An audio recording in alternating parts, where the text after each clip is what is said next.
ऐतिहासिक वर्णनों के अनुसार भानवीर का को पूरा विश्वास था कि उसने राजकुमार उदय सिंह को मार दिया था। उसके चेहरे पर संतुष्टि दिखाई दे रही थी, जैसे उसके रास्ते की सबसे बड़ी रुकावट खत्म हो चुकी हो।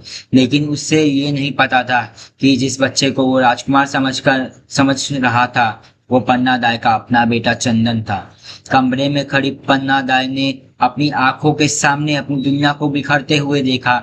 हर माँ के लिए अपने बच्चे को चोट लगते ही देखने भी असहनीय होता है, लेकिन पन्ना दाई अपने ही बेटे को खो चुकी थी। और सबसे दर्दनाक बात, वो उस पल रो भी रही नहीं सकती थी। अगर उनकी एक चीख निकल जाती, अगर उनकी आंखों का एक इशारा भी सच बता देता, तो भानवी तुरंत समझ जाता कि असली राजकुमार निकला है, और फिर पूरा महल छान मारा जाता।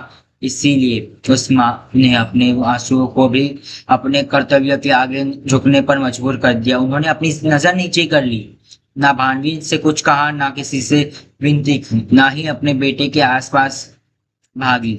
वो तो बस खड़ी रही, जैसे कुछ हुआ ही ना हो।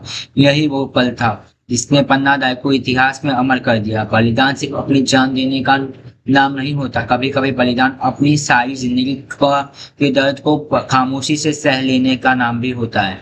बानवीर ने अपनी तलवार साफ की। उसने अपने साथ आए लोगों की तरफ देखा और घमंड भारी आवाज में कहा, अब मेवाड़ की गद्दी पर मेरा अधिकार है। ये कहकर वो सामने से बाहर निकल गया। उसके कदमों की आवाज धीरे धीरे दूर होती गई। दरवाजा फिर बंद हो गया और कमरे में एक बार फिर सन्नाटा छा गया। लेकिन इस बार ये सन्नाटा पहले जैसा नहीं था। अब इस खामोशी में एक माँ के हुए दिन की चीखें छुपी हुई थी।